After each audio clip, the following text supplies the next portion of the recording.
for Amazon forest alone. After God showing me how big it appears, more than Uganda by landscape. Ngobunene bwayo esinga ne Uganda, but when God is saying, without prayer, it may be banned. Omuntu gwagamba nti nge Uganda yonna bagenda kujocha tosobola okusaba. This is what the image I'm carrying now.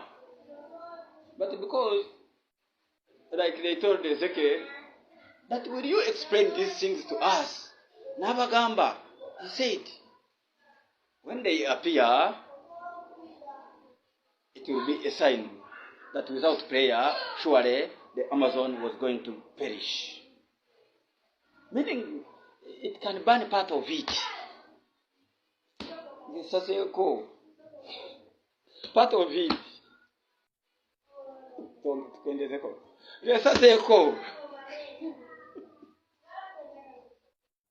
It can be a sign. Part of it. Meaning it will not affect them as it has been released to me. Gogamba, it was going to burn an area equivalent to the nation Uganda. But as we are praying today, God gives me a guarantee that it will be like a part of, not in my land, part like this part of Lake Victoria, that only the part that Lake Victoria covers is the one which shall be banned. If you say like part of Kavare, they will burn in Kavare. Meaning I send them to the water where you cannot light fire and it goes. So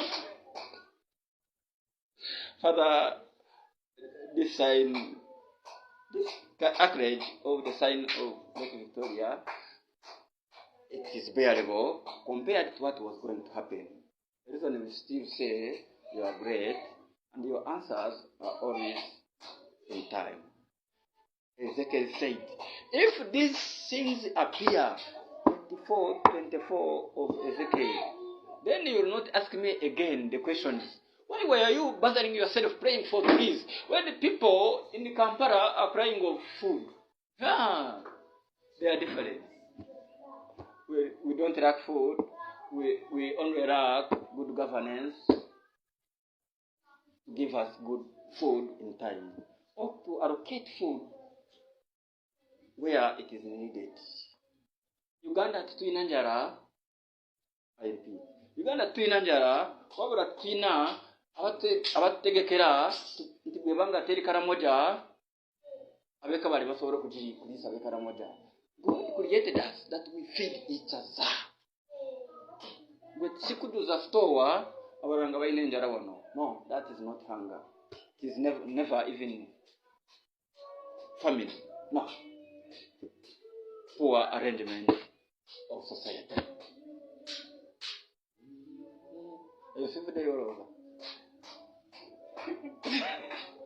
Father, we thank you for saving the Amazon forest from being destroyed by fires and the wind.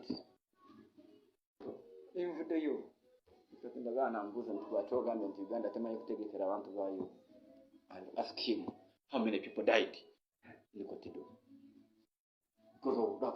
Brazilian workers log and remove charred trees as nearly 3,000 wildfires continue to rage in northwestern Brazil, devastating wildlife and threatening native communities.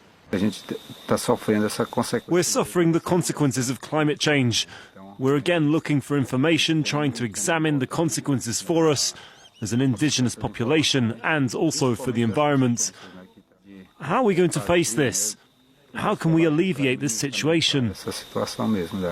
The Brazilian government estimates that wildfires in January and February have increased by 465% over last year. In addition, this month's estimated carbon emissions from fires in Brazil, Venezuela, and Bolivia have been the highest of any February in 21 years, according to the Copernicus Atmosphere Monitoring Service. This is unusual for the region, as peak season for wildfires normally ranges from September to October. Recent regional wildfires have released almost 10 megatons of carbon into the atmosphere, causing long-lasting climate change impacts and more immediate air quality issues.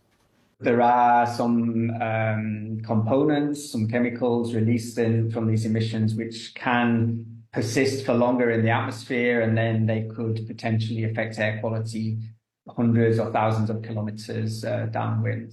Brazilian President Luiz Inácio Lula da Silva has made protection of the rainforest a cornerstone of his administration, vowing to eliminate deforestation by 2030. His government has proposed large-scale crackdowns on illegal logging and mining operations, as well as sought international financing for a fund to pay landowners to protect forested areas.